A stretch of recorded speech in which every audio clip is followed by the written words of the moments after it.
On this week's episode of The Fizz, we recap NFL Week 4, including our Detroit Lions' dominant win in Lambeau over the Green Bay Packers.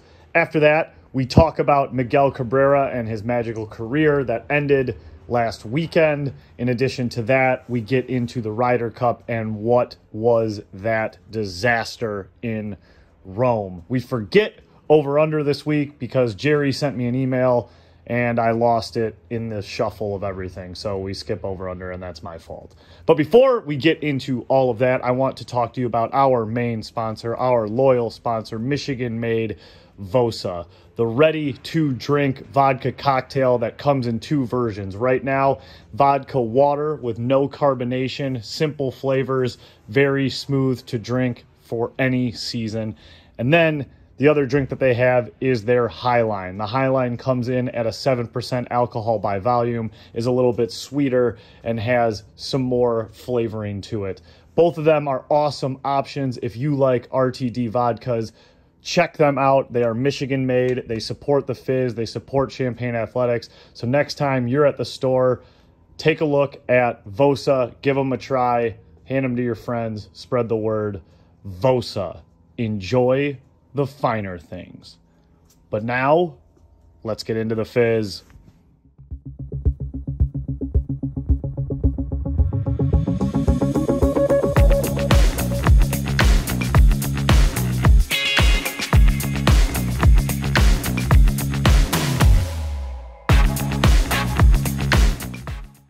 Hello and welcome to episode 119 of The Fizz.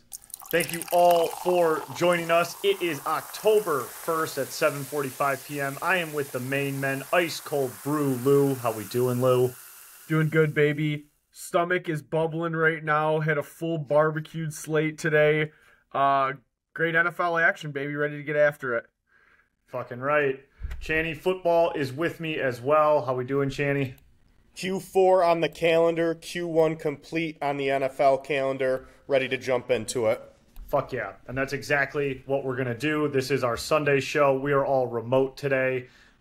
Just checking in on the NFL. Obviously, no Lions today, but we did get to watch a show on Thursday night, and that is where we're going to start. Detroit Lions take out the Green Bay Packers by a score of 34-20. Didn't really feel in doubt outside of the first 5 minutes of the game, maybe if that, 3 minutes. Just an absolutely awesome game to watch. Pure domination on the Lions' end. I caught myself saying it several times during the game. The most complete Lions victory I've ever seen in my lifetime. The definite most complete victory against the Packers in my lifetime. And it just feels like a changing of the guard. Yeah, we beat Kansas City week 1, and but to take it to our division foe in their home on national TV and just not let up and dominate 50 to 55 minutes out of the game. An absolute perfect game from the Lions, top to bottom, offense to defense, secondary to skilled positions. A great dominating victory on Thursday night. I agree, Chandler. That was by far the most dominating primetime game I've ever watched from a Detroit Lions football team, bar none. After JG threw that pick and we stopped him and held him to 3 points on like the 10 or 15 yard line there, I was like, we're not fucking around. This team's for real. This defense is for real. We're flying around, we're taking bodies, and we're scoring fucking puntas. Yes, absolutely. I mean, watching that game was like, I kept calling it cocaine because there was a stretch there where Green Bay could not gain a fucking yard. We were breaking up every pass. We were pressuring Jordan Love. Watching it, it was just like, yes, this is fucking Jordan Love. This isn't Aaron Rodgers. He's unproven. He's still new to this league. And to beat the shit out of them in Lambeau fucking rocked. And that game started, and I know for me, my stomach dropped because first two plays, we didn't move the ball at all. And then Jared Goff threw arguably like one of the ugliest interceptions he's thrown since he's been like good Jared Goff outside of like his first season with us. That left his hand, and it was like, well, he's got to have someone wide open to just loft it up in the middle of the field like that. And it was just the easiest pick. We're lucky it didn't turn into a pick six. But I got to say, I think that play was actually the best thing that could have happened for us because it made the defense step up early, and that 3-and-out gave them awesome confidence. They got their first sack of the game. And after that, Jared Goff was absolutely laser focused. He was on the money with every single play that he made after that. And to see him bounce back after that interception and just go like 7 plays in 5 minutes or whatever it was, find Laporta on that 3rd down and then find Amon-Ra the next play for the touchdown, we were just off and running. And it fucking rocked. It rocked. They did everything right. Kudos to the coaching staff. I mean, the game we went to, Seattle, there were a lot of questionable mistakes that from the head coaching perspective, from the defensive coordinator and Aaron Glenn's side of the ball. And since then, it has been laser tight with the decisions they're making, the schemes that they're compiling, and the execution that they're having on the field. I mean, you talk about an adjustment. We had 1 sack through 2 weeks. We've now gone 5+ sacks each of the last 2 games, with 5 different players recording at least a half sack in the Green Bay game. There was merely no pass rush to start. Then what happens? You lose both of your starting safeties, and what do? You fill them in with some other starting safeties, some 3rd, 4th string guys. You play rookies in the secondary that mesh well really quickly, and you have 2nd and 3rd corners like Jerry Jacobs come in, step up, make huge plays, and contribute to a team that, again, seemed to be thin at points this season. But when you can plug guys in, it makes it much more seamless, and it's just keeping us in there, letting us hang around at 3-1 while we're getting our injuries out of the way. And I just see we're going to be getting full strength here in the next 2 to 3 weeks. Absolutely. And one other thing too, Chandler, that you left out is we fucking dominated the trenches. Offensively, defensively, bodies were being fucking thrown around. We were hitting every hole. They were the size you could drive a school bus through. I mean, it was just a purely dominating game, and we've been harping on the linebacker play the last couple weeks. Anzalone and Derek Barnes had great fucking days. They were flying all over the field. Anzalone almost ripped off that guy's head in the picture you were sending us, Frank. Like, I mean, there's really nothing we could be happier about seeing. And to top it all off, we get fucking J-Mo back the next day. Holy shit. Let's go, dude. I know, like, getting the JMO news, I was just like vibrating with like, I didn't know how to handle all the good news in 1 week. I mean, the offense was absolutely dialed, and you just have players like fucking the Serpent of Death, like Josh Reynolds, like one of the highest graded receivers for that game. He played outstanding, and the way he's able to get open and find seams and the connection he has with Goff is just amazing. David Montgomery is such a fucking upgrade from Jamal Williams. Yep. Yes.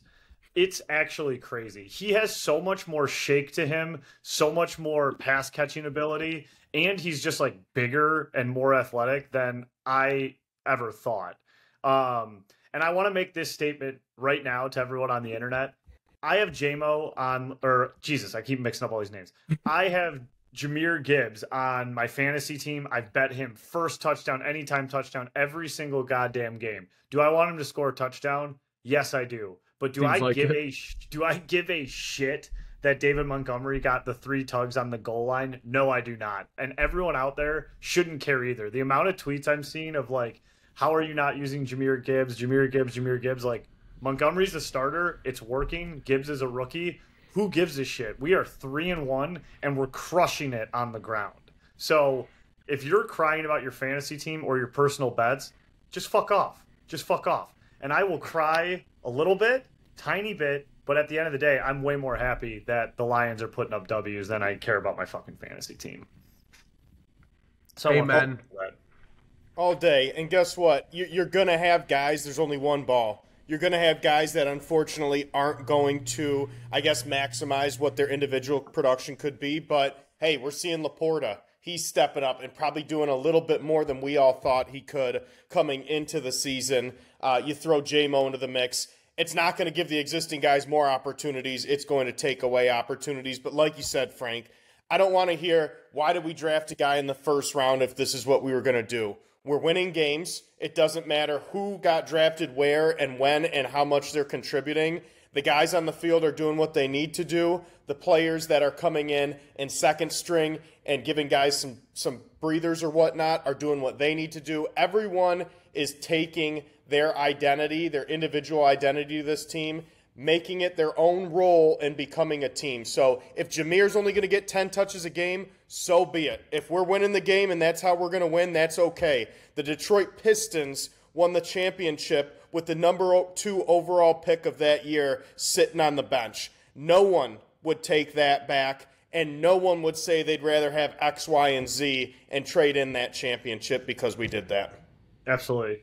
And it's just fucking fantastic to have 2 wins under our belt in 2 of the most intimidating buildings to play in on a national TV level. It doesn't even feel fucking real. The fact that we've beaten Arrowhead and we've beaten we've beaten Kansas City in Arrowhead and beaten Green Bay and Lambeau on national television, it's just fucking mind-blowing. It's just when was the last time we had 2 national television games this early in the season? I don't think ever in our lifetimes we've even played 2 out of the first 4 on national TV. No. And I'll tell you what, the Detroit Pride fans are fucking showing out, dude. There was a sea of blue in Lambeau, dude. You could hear "Let's Go Lions" roaring through that place. I mean, after the game, they were all flooded down towards the field. You got St. Brown blowing kisses to Packers fans who are flipping them off. It doesn't really get much better than that. Like, that was unreal. Seeing Goff go through the stands and stuff, when we were there at Lambeau in January, Goff did that same thing. I think he feels so comfortable in Lambeau, and it was wild to just watch a Lambeau game. It felt warm there. Normally I feel like all those primetime games when we get them with them, it's just ice cold. So, dude, we ate them alive. And even when the refs tried to jump in and help them out and get them back in the game, I thought that was honestly what we did after that. So clock hit zeros for the third quarter to start the fourth. They let it sit for a second and a half. They let him get the playoff. Of course, they hit our boy Reed for the longest completion of the day, which sets up their touchdown. And that was kind of their last glimmer of hope to get back into the game. And I love how we didn't cry, we didn't bitch, we didn't moan. What we did was exactly what the doctor ordered. We did exactly what good teams do. We did exactly what division winners are supposed to do. And we went 14 plays. We went 75 yards in 14 plays in just under 9 minutes to absolutely swallow the clock and fucking win the game. That to me was we are a good team now, because that's exactly what a good team does. 100%. And you know what? Oh, go ahead, Chandler. Yeah, Dan Campbell being aggressive really helped us this game with him going for it on 4th downs. And then how about preceding that, us going for it on 4th down, Quay Walker with another dumb penalty against the Lions, giving us another chance. And what do? We just run the ball down their throat, milk off a couple extra minutes, and jam in a 4th and goal off the 1-yard line. I mean, that's Detroit Lions football. As much as we can criticize and hate it, he has been consistent with his aggressiveness and his willingness to go for 4th down. And in this instance, getting 2+ more minutes off the clock and adding 7 instead of 3 really cemented the game for us late there in the 4th. For sure. And those decisions were 10 times more calculated risks than what we saw against Seattle. So, I mean, I'm for that every day of the week. Let's just be smart about it. And one of my other favorite parts of the game was at the end, or at the beginning of the game, you got Ryan Fitzpatrick throwing shade at our fucking boy JG, calling him a poor man's Rat Ryan. Bro, get the fuck out of here, a poor man's Rat Ryan, Matt Ryan. Rat Ryan. The boys are just fumbling over our words. Rat Ryan. Rat Ryan. JG comes on stage and he goes, "I didn't think I was a fucking poor man's anyone, buddy." Yeah. I mean, his confidence is through the roof right now, and it just fucking rocks. Like, even on his Instagram and stuff, he's like posting life lately and blah, blah, blah. I mean, he's just really made Detroit a fucking home. And I've said it to you guys 1,000 times. Like, he's not flashy. He's fucking pretty boring. But, man, he is like a true Detroit athlete. He's just put his head down and come to work. That's all he does. Well, great W. Good to have another 10 days off, especially with the banged-up team, to try to get these guys back. And I know we talked about it on Wednesday, but the schedule in front of us, now adding J-Mo into the mix, even before that, we look at it and we go, man, we've really got our own destiny in our hands right now. I mean, with the Niners and the Eagles not dropping anything so far early this year, it's good to see that we're going to be favored in at least the next 2 games and probably 3 out of the next 4 before we get a full week off here. And holy shit, after watching Minnesota today and Chicago, like, we are the most dominant team in the North by a fucking landslide. Yeah, it's varsity versus JV. It's their division to lose. It's absolutely their division to, like, it's there for the taking, and they need to fucking take it. Last note, unless you guys got anything else, J-Mo news dropped. So that's fucking crazy. Like we mentioned a little bit earlier, I just want to dive into it a little deeper. Like, we get the news basically that J-Mo was going to come back week 7, and now he's back week 5. Do we think he's going to play? Has anybody read anything on that? I haven't looked into it too much. Like, are they going to turn? I mean, they have the big break, like 10 days right now. So, like, are they going to, you know, is he going to play? I think he does, and I think he plays much like he did last year, where you see him in certain packages, you see him in 10, 15% of your snaps. I think they're going to ease him into it because they weren't expecting it. You know, judging from his social media and what he's been eating, I don't know if he's ready to play fit 25 or 30 snaps in a game. But, you know, with getting that extra 2 weeks, I believe they ease him into it. Give him a couple snaps here, give him a couple snaps there. And I would think by the Baltimore game, which is now 2.5 weeks from today, roughly, or excuse me, 3 weeks actually from today, that is when you will see J-Mo fully unleashed 3 games from now, with the next 2 ramping him up. Yeah, I'm with you, Chandler. I think they're going to work him in slowly and don't fix what ain't broken. I mean, we are firing on all cylinders right now. There's no reason to fucking ruffle any feathers if we don't need to. Keep him as that secret weapon where you got him running, you know, those fade routes down the middle and let him slowly get back into the game. And check his iPad. I'm curious to see how much film he's been watching lately. Yeah, football-related activities. That's the key phrase. We'll see how much he's been doing.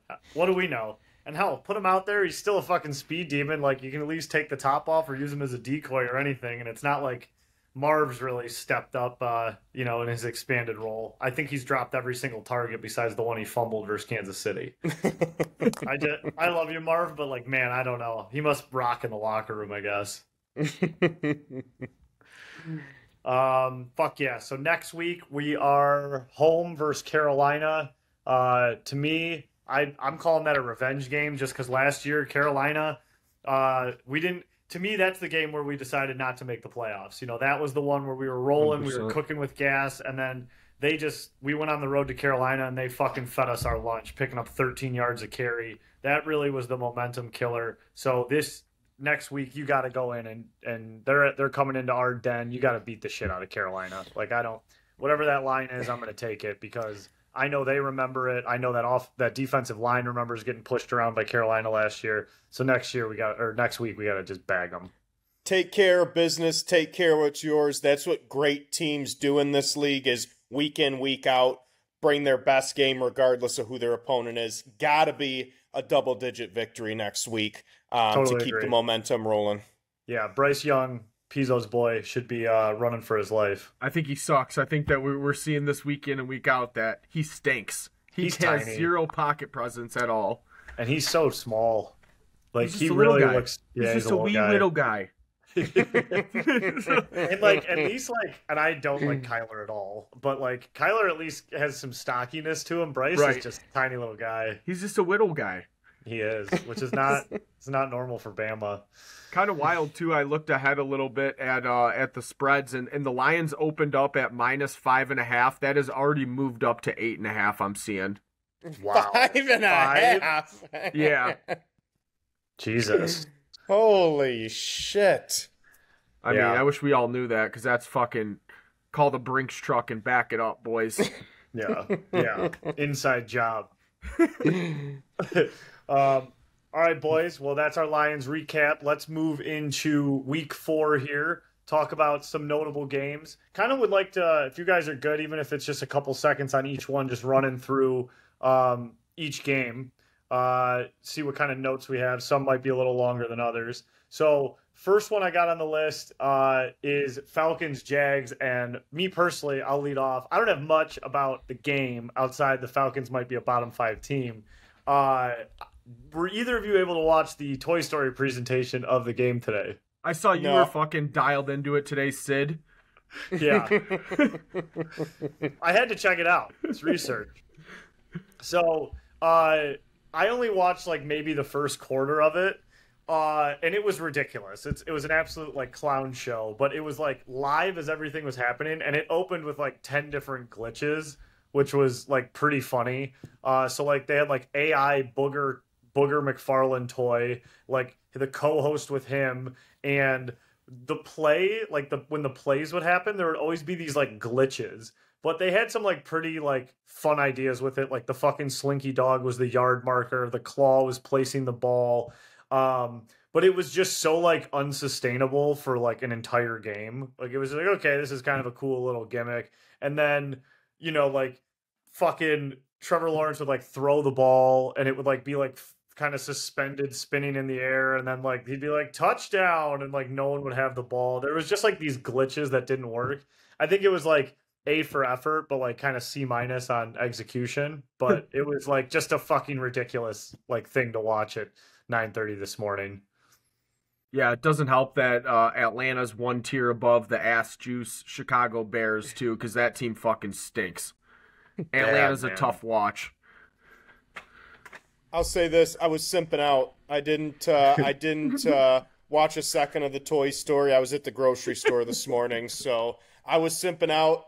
Hand up, I'll call it on myself. Giga simp mode from 9 a.m. to noon today. All right, hey, bud. Take it easy. Yeah, Jesus, you're like body bagging yourself. Yeah, Jesus, like, take it easy. It's not that like you had to get groceries. You got to eat. Yes, I went to the apple orchard at 7 a.m. Yeah. I'm a punk. Yeah, Giga simp, whatever the fuck you called yourself. It's okay, man. Take a deep breath. Like I miss some stuff that I gotta go to the grocery store too. We need food. It's okay. Yeah, dude. Like Yeah, but none of you were there this morning, were you? No, we weren't. Yeah, good thing I watched like the most meaningless game. Oh man. Yeah, so Falcons, Jags beat the shit out of them 23-7. They're both 2-2, but I think a very different 2-2. The Jags kind of were looking a little fraudy, but they took care of business. But they're kind of like the London residents anyway. So they're a team to me that is very like, I don't know what to do with them yet.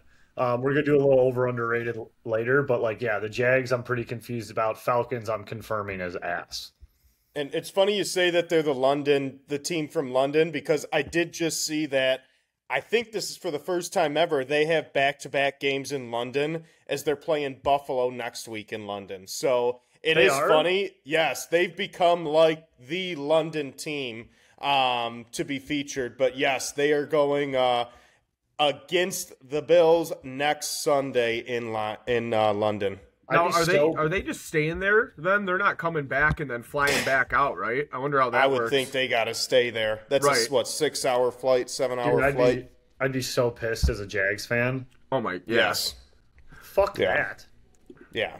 That's unbelievable. 2 9:30 games for an East Coast team. That's ridiculous. And you lose a home game. Yep. Okay, next on the list, game of the week was the most anticipated game of the day. Ended up being a blowout. Channy Football, got to give you credit for this one. Called it on your picks. You said the line was fishy, no pun intended. Dolphins, Bills, Bills 48, Dolphins 20. I rode with you. I want you to know that. You won me some money today, and it was an easy one. So thank you for that. Amen. Amen. Glad to hear that you rode with me on it. Great game from Stephon Diggs. You knew they had to make a statement, and they did make a statement. From that opening kick, the foot was on the accelerator, and they never took it off of it. Defense, again, underrated defense up there in Buffalo. They've been together for a while now. Rattled Tua in that Dolphins offense. Although I will say my note from this game, my big note from this game, huge injury. Tre'Davious White looks like he hurt his Achilles in the game. Looked pretty serious, got carted off. That is an absolutely massive injury for a team that's top 3 in the AFC and aspiring to be a Super Bowl contender. Nonetheless, that is who the Dolphins are more of than I think the team we've seen the first 3 weeks. A good team, but not an elite team yet. I think people wanted to crown them top 1, 2 in the AFC. They're not there yet. Get in line. You've got more big games to win, and you need more consistent outputs, not just the first 3 weeks of the season against bad teams. Oh, I thought you were going to say something, Lou. That game started off touchdown, touchdown, touchdown, touchdown, touchdown. It was absolutely electric. Yeah, and I didn't take it, but I was kind of thinking it would be the under. I was just trying to go full like galaxy brain on it. It was completely wrong. It was an absolute shootout. The Bills defense playing angry. I mean, they're fucking real deal. They are good. They're good.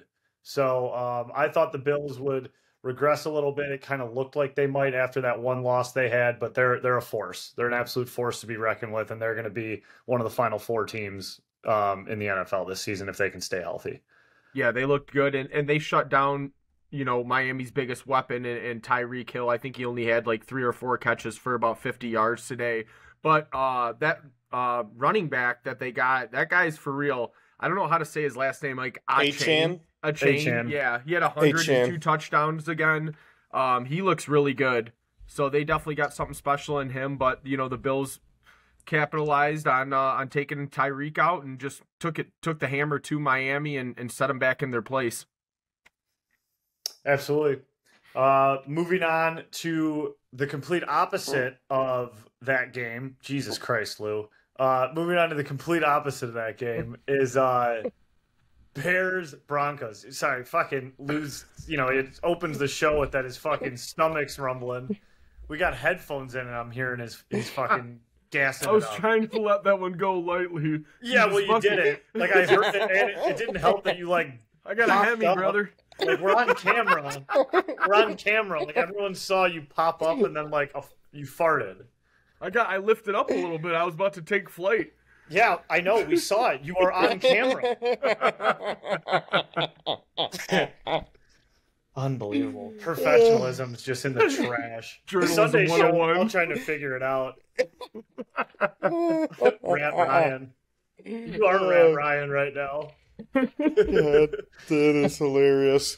All right. Well, if you were gonna fart during any of the games we're talking about, this was the fucking one. Perfect transition. Yes, Broncos, Bears. I am basking in the Bears hilarity that is a dumpster fire. The Bears get all the way up to, I think the biggest lead they had was 28-7.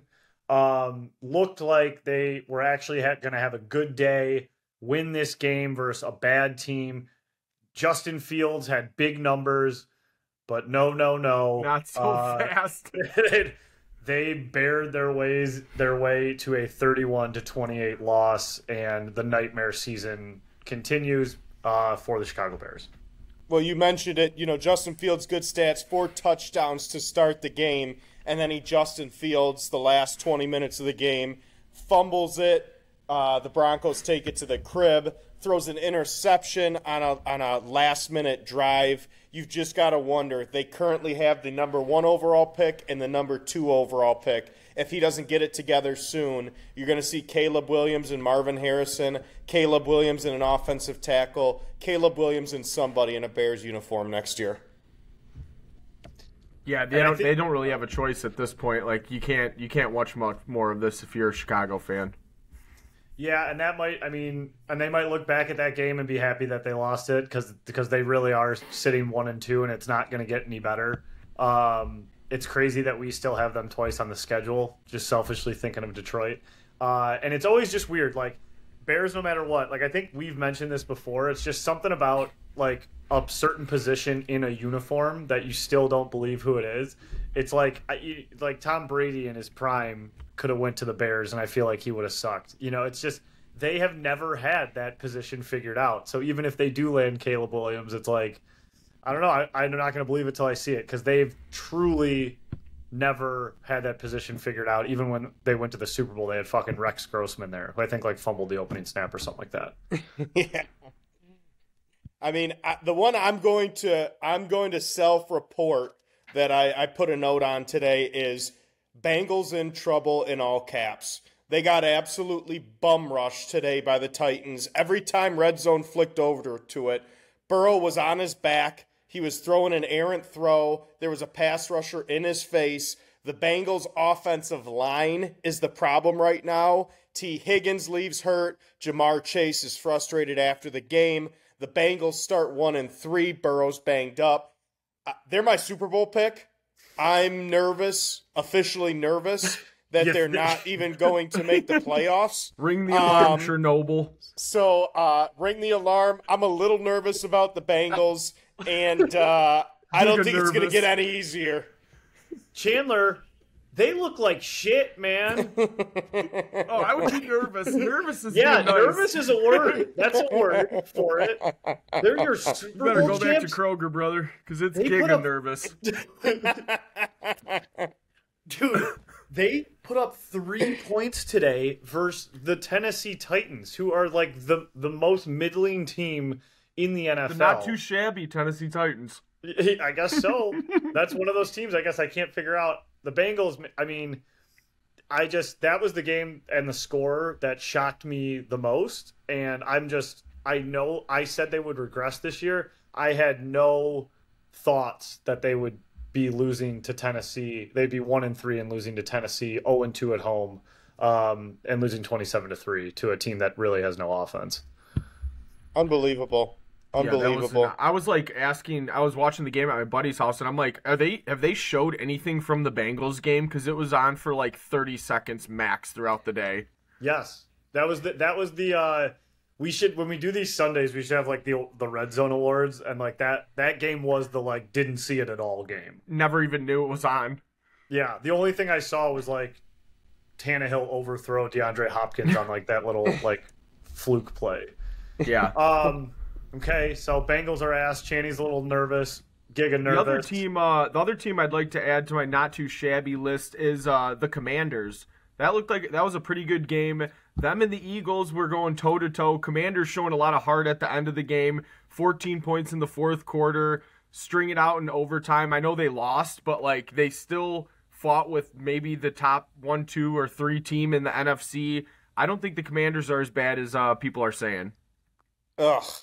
That is disgusting. The Commanders stink. The Commanders are going to fight to win 6 games this year. Sam Howell stinks. They caught the Eagles sleeping. Eagles still won the game. The Commanders are only going downhill. They have a ton of interdivision games left. That is a cold, cold take. Commanders are pretenders. I'm going to land somewhere in the middle there. I'm not completely as frigid as Channy is on them, but I'm definitely not as horny as Lou is. Like, I think they have a little, like, bite to them. I think Howell is better than I thought, and that's not saying much because I thought he was going to be the worst quarterback in the league this year, and he's actually all right. But for whatever fucking reason, the Commanders always give the Eagles a hard time. The Commanders handed the Eagles their first loss last year. And I don't know what it is about the Eagles. The Eagles are 4-0 and were in the Super Bowl last year, but everyone's like, because it just feels like they haven't woken up yet. Like, I don't know how to describe it. It just doesn't feel like they're playing that great, yet they're 4-0 and like winning games. But for whatever reason, it just feels like they should be playing better somehow. Mm-hmm.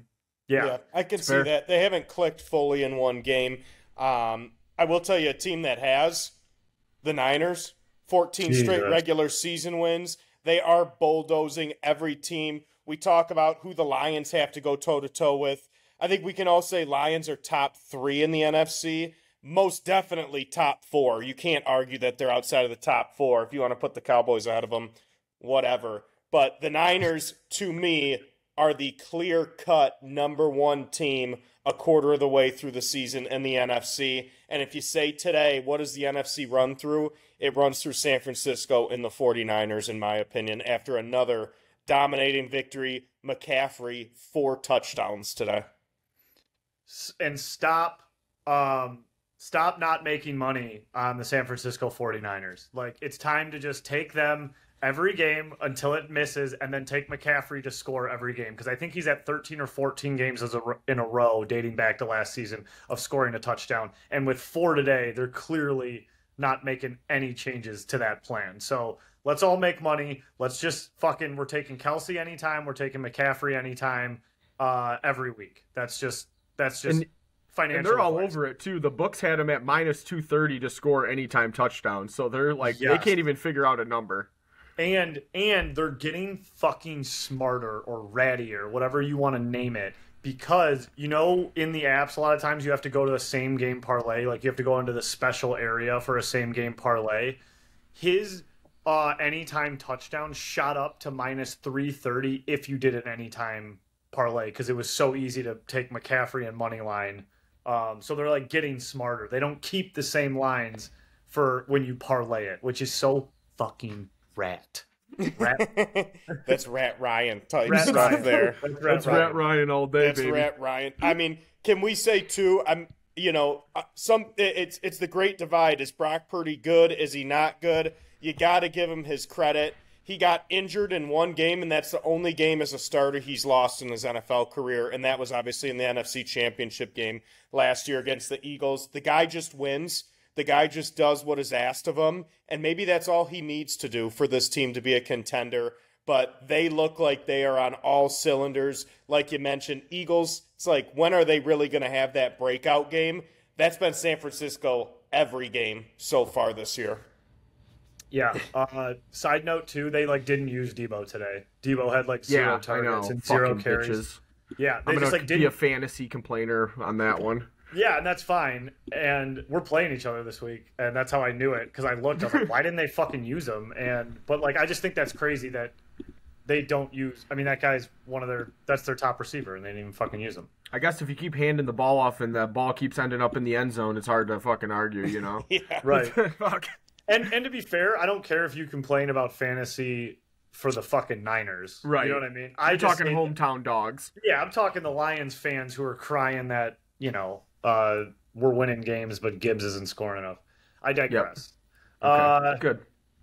I wanted to, let's go, we can quickly go through another score that surprised the hell out of me today, Ravens-Browns.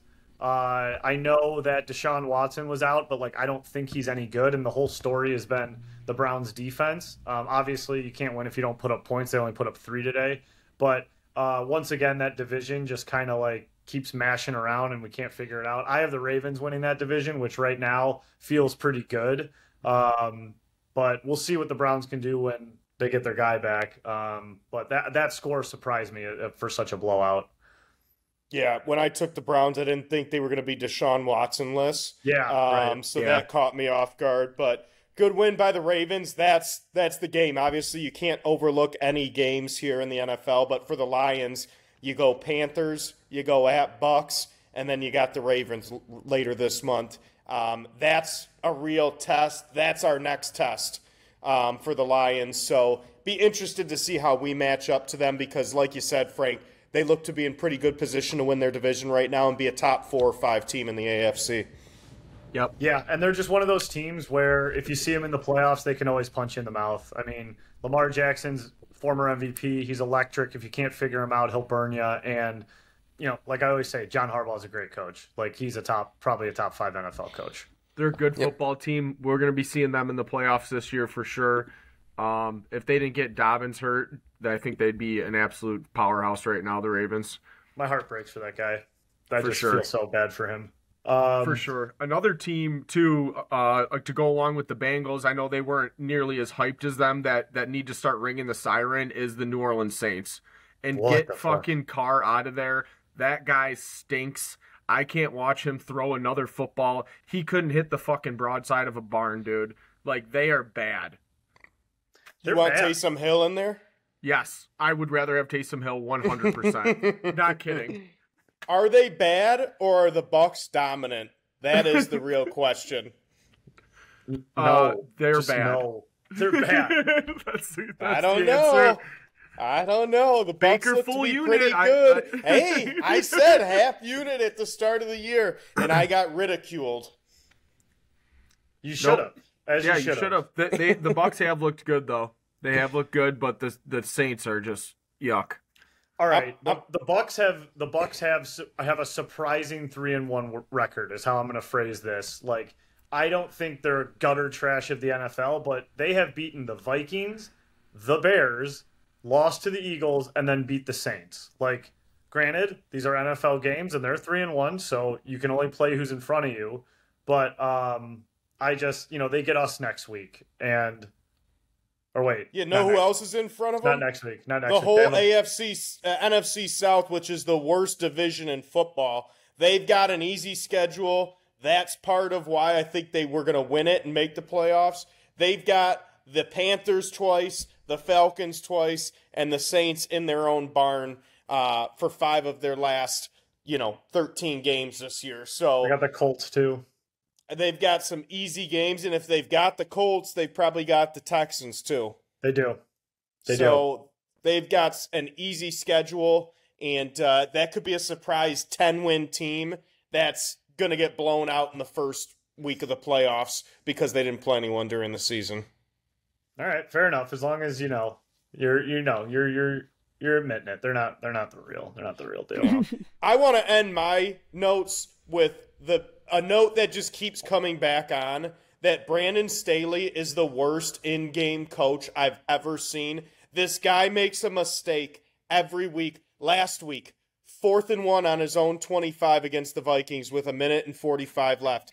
Get stuffed. This week, 4th and 1 on his own 34 against the Raiders up 7 with 3 minutes left. Goes for it, gets stuffed, and gets bailed out again.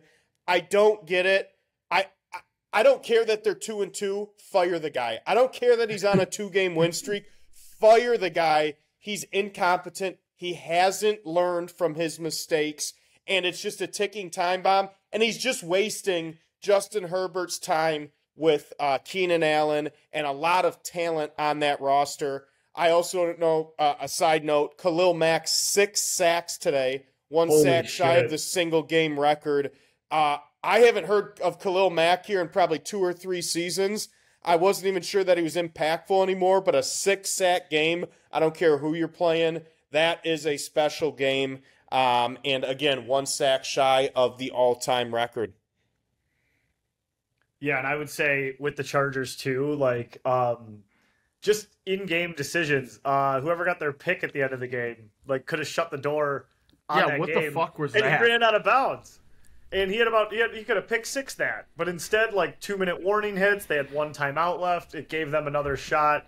Obviously, they ended up winning the game, but that was the bailout of bailouts. That pick too. Like, he's making Dan Campbell look like Nostradamus with some of the decisions he's making. Fuck.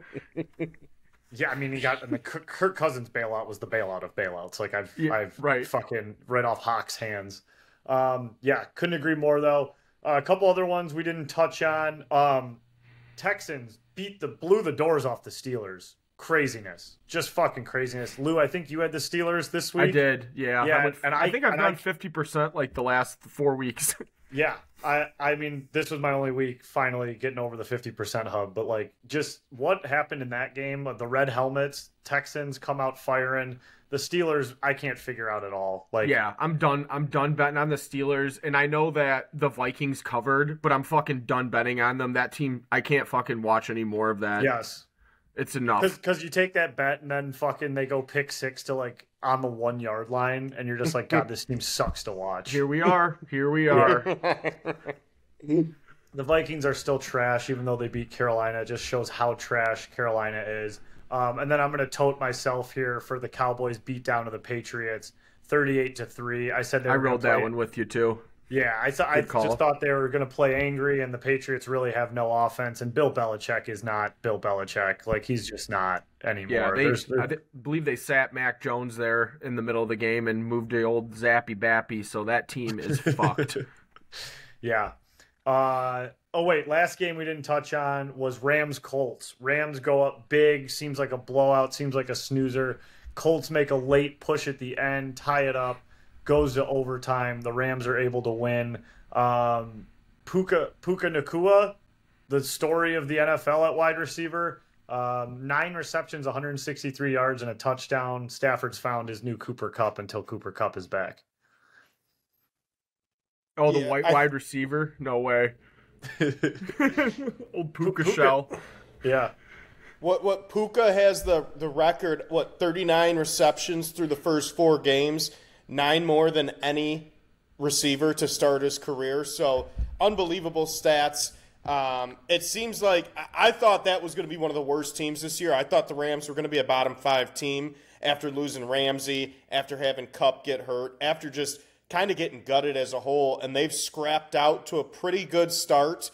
And they seem to play a pretty conservative game, especially compared to years past with McVay and his offensive schemes.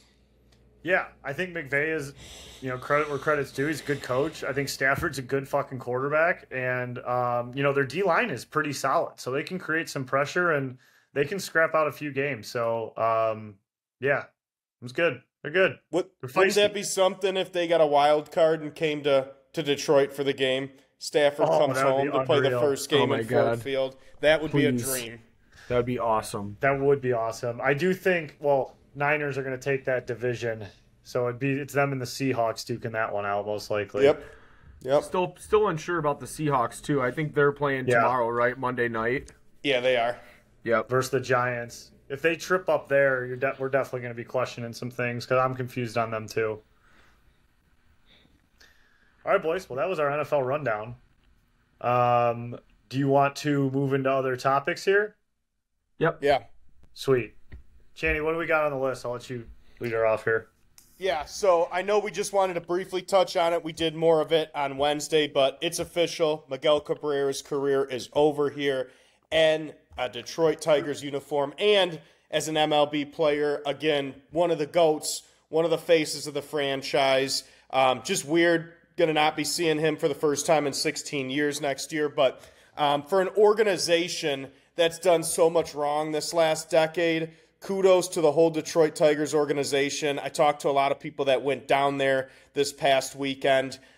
Just with the video montages, the setting up of the stands today that said Gracias, Miggy, with his stats in the upper deck, with how many people showed out to see him, with the ovation, with having his kids announce him to come to the plate. I mean, from top to bottom, again, they can't be absolved for a lot of mistakes they've made these past 8 to 10 years, but I will say this, they've got something right with what they did with Cabrera, how they honored him, and let's look bigger picture, 78 and 84. Only a couple games under 500. I've said it for a while now. They have a base, they have a nucleus, they have a foundation that they can build on, and they have barely anyone under contract going into next year. This is the year, this is the offseason where we begin to spend and we begin to zero in on the AL Central. I think it's a bright future ahead for the Tigers. Miggy-less, but great job to the whole organization for what they did this weekend and how they're starting to finally, I know it's a joke in this town, but finally start to rebuild this team, and you can finally start to see that. Definitely, and it's nice that they got to send him off with the last victory too today. And the other thing I want to bring up too is, did you guys see those fly-ass button-downs they were giving out with the Venezuelan flag and the Tigers logo? I thought those were pretty sweet. Yeah, they gave them out to the first 15,000 people. So, otherwise going to miss the big dog, man. Hopefully he comes back and helps out in the organization somewhere. I don't know if that's really his style. Oh, he is? Yeah, he's hired. Okay, good. Yeah, so we'll be seeing the big dog around still. Yeah, which is great. I think Miggy's going to be, big players guy. I think he'll be around the locker room, just be a presence to everyone. Like Chandler said, worded very well. Salute to you, Miggy. Been a great career. And it was time. I mean, it was time to move on from the generation that was Miggy. 16 years here. Fucking incredible, incredible career. The best hitter I've ever seen in my life. The best hitter that'll probably ever come through Detroit. But there is, a ton of positives here. I think the one thing that could have really cherry on top of this thing was to win our shitty division, and maybe get us, one playoff game more with him, but it just wasn't in the cards this year. Pretty cool that they let him play first base to close the game. The final play of the game was a ground ball to first. Nice for him to just take that, tap the base. They dump the water on him. He's chasing everybody around. He's speaking broken English to the crowd, telling them, thank you. I now want to hang out with you. I want to hang out with you now that I'm retired. Very Miggy, very cool. But it's going to be nice now that he's out of the lineup for us to kind of move on from the Miggy era and really rebuild with, the Torkelson era, if you will, or whoever the big names are we want to use. So Torque with 31 dingers this year. Hope we got a new GM working alongside Harris. Really hope they can turn it around, because when Tiger baseball is good, it's good for everyone in Detroit. It sure is. And, again, we said it about the Lions traveling to Green Bay, but kudos to the fan base, showing out, selling the park out the last 3 days here. We saw it for so long when they were good, where every night it was tough to get a ticket at Comerica. It was absolutely electric. We are a sports town. We back our teams, and this city's just ready to buy back into the Tigers. Most wins since 2016, being at 78. Second in the AL Central this year. It's looking bright. It's looking bright for all of our teams. And, I think we can start to expect these teams to make the playoffs, not to contend for 500, not to be better than last year. There are tangible things that we can have for all of our Detroit teams to make it beyond the regular season here going into next season for each of the 4 major Detroit sports teams.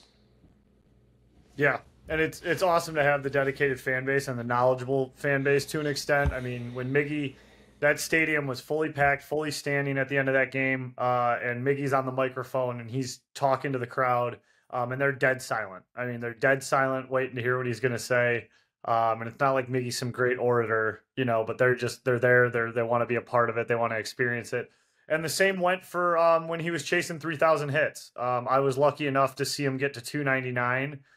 Went to 2 games in a row and watched him get to 299, and everyone was holding their breath when he came up. Same thing for the 500 home runs, following him to different parks and things like that. I mean, this is a dedicated sports town. So it was good to see, and it's just another chapter, to add to it. So hell of a career. Amen. Miggy. Oh yeah, we're gonna miss you, brother. Cool. Let's go to some shittier news with the Ryder Cup. I don't know, Chandler, if you want to intro that. There's not too much to say here, but I feel like we should touch on it because it was the train wreck you almost couldn't look away from. Yep, we talked about it on Wednesday. We all said it's going to be tough. We said it was going to be tough to win for the first time in 30 years in Europe. It was tough. United States just digs themselves into a huge hole, losing the first 4 matches, being down 6.5 to 1.5 after day 1, and ultimately losing. Although they fought hard on the last day, and it came down to a couple of the last foursomes, ultimately losing to Europe 16.5 to 11.5. Too many big-name guys laid an egg. That's the story of the United States here this week. Too many big-name guys that are good golfers and good golfers this year laid an egg. Ricky Fowler, Scotty Scheffler, Jordan Spieth, combined 0 victories, combined 2 points for the United States team, and that's in a total of 10 matches, 2 points. That's just unacceptable. Scotty Scheffler was the number 1 and is the number 1 in the world. He's supposed to compete at a high level, and you can't go 0-2-2 as a player in the Ryder Cup when you're supposed to be one of the best players on the team. Interesting, some back and forth this week with one of the caddies, LaCava. on the United States and Rory. Made it kind of interesting going into Sunday because there was a little more drama off the course. But ultimately, the good players for Europe played very well. You look at Rory, he went 4-1. You look at Victor Hovland, he got 3.5 points.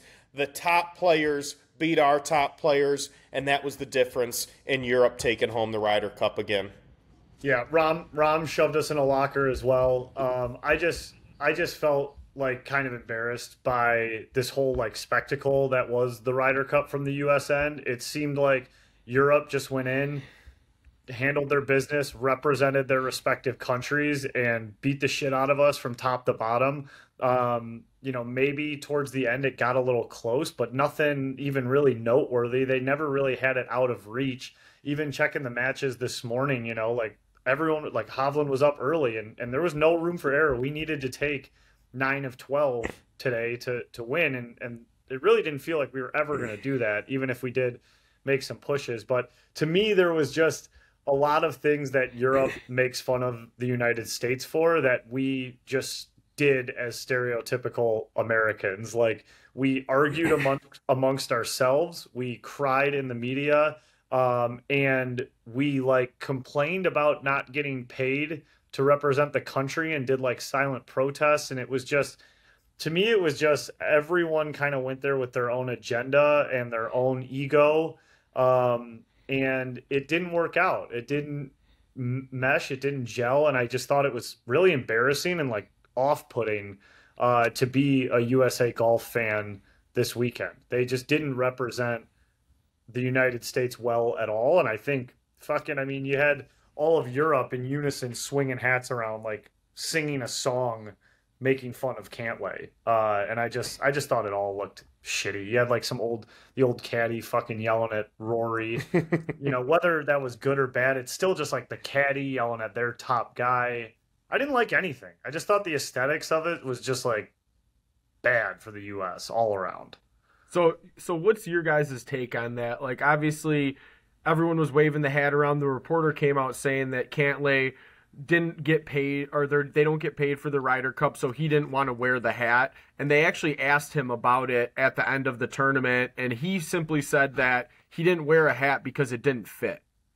So I don't know how much I believe that or what, but he always seemed to be like kind of that like snarky type person, and I'm just shooting straight off the hip here, but I think that it was more than the hat didn't fit. I think that there was some separation. They said Xander Schauffele was sitting in a locker room by himself at one point away from the team. And like you said, Frank, it was one of those things where it's like, it was kind of embarrassing almost to a point.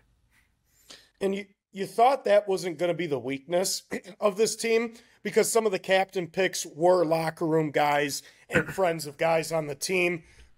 Justin Thomas, most notably, being a friend of Ricky Fowler and Justin Spieth. So you thought maybe they were going to have a little more camaraderie coming into it, but I totally agree. It looked fractured. It looked like it was forced at times, where it looked like Europe was having fun, and it was just guys who were on a golf trip, playing, having fun, playing loose, and really enjoying each other's company. If the pay thing is real, it's just, good God. I mean, you guys are super loaded. This is like an Olympics of golf. Like, it's more of an honor to be there. I mean, but I get it. I guess working for free. The only thing I guess I would suggest is there should be a purse. I think there just should be a purse for the winning team. Like, whatever the fuck it is, each guy gets 500,000, they get $1 million, whatever it is. I think there should be a purse for the Ryder Cup for the winning team. And then that way, it's not about getting paid. It's like, okay, well, if you want to get paid, go win the fucking tournament. I don't know. That's just my half-assed suggestion. Side note as well, USA uniforms, man. Can we get something like just a little louder, a little spicier? Can we get some more stars and stripes, a little fucking star-spangled awesome going on? I just felt like they were muted, they were quiet, they're forgettable, and I just want like, I don't know. I want to go back to like the 80s type shit that's just loud, proud USA, stars, stripes, ridiculous golf outfits type shit. Can we get Tiger Woods as the captain for 2025? Right. That's Seriously. what we need. Like, Yeah. We need him rolling in, shades on, hat backwards, coming into Bethpage Black, looking for European blood. We just needed that, a little bit of swagger. and Zach Johnson's more of a reserve type player in person. We just didn't have that.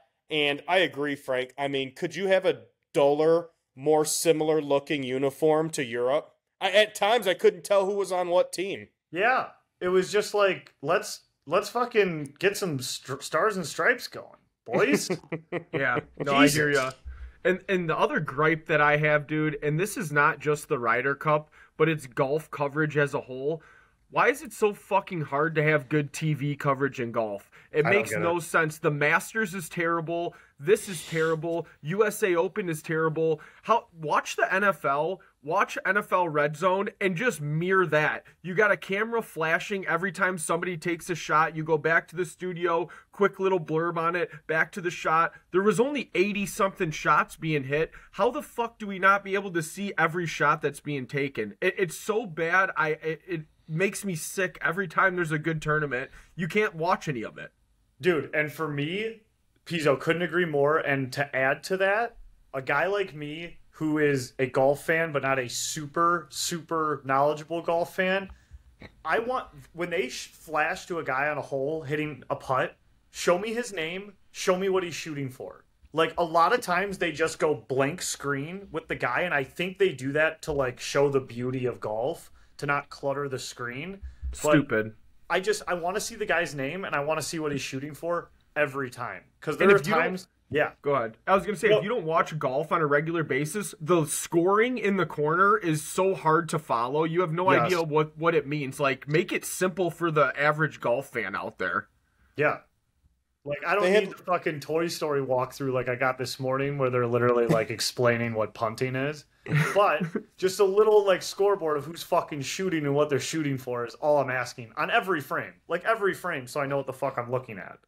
How about even no players' names in the bottom right scoreboard? It was like match number 10, Europe 1-up. I'm like looking at for my bets. I'm like, who's match 10 is my guy winning? Like, it was throw a ticker on there and have each match load constantly running across the bottom line ticker like ESPN. Why is it so hard? I don't get it. And then, like, I know that these fucking networks are all arguing because it's like you go to the ESPN app and, like, they have a top events thing in the top corner for scores. The Ryder Cup just isn't there. Like no joke, like, whatever women's tournament was being played this weekend was listed under top events and the Ryder Cup wasn't. It's just like, okay, I get that you're probably, like, arguing some rights thing of what to show where. I don't know. Yeah, I just feel like I agree. Like, golf could just do, like, better with, like, helping people walk through the game, especially the Ryder Cup, which is like match play and it's different and it's like 4-3 and 2-1 and like it's like what the fuck is going on? Yeah. Yep. Fucking joke. And then last note for the Ryder Cup, if they would have tied at 14, the cup just went back to the previous winner. I think that is insane. Who would ever let that be the fucking tiebreaker? What they should do, this is my thought, is it should be a 2v2 playoff hole, and each team gets to select one guy that they want to be part of that twosome. So, like, the USA picks a guy, and then Europe picks a USA guy, and vice versa. So, USA gets the top guy that they want, and then Europe picks, like, their weakest link that they want to play against. And then that's the final playoff holes. That's my idea. I say if you have to go to a playoff hole, you go to the putting green and throw a golf ball, and whoever gets the closest to the hole wins. Yeah. Because that's what we did at our Ryder Cup. Yeah, I'm not going to argue that, buddy. I fucking threw a seed. Oh, man. Okay, boys. I think that's all we had for the Sunday night show, unless you guys got any final notes we want to leave with. No notes, really.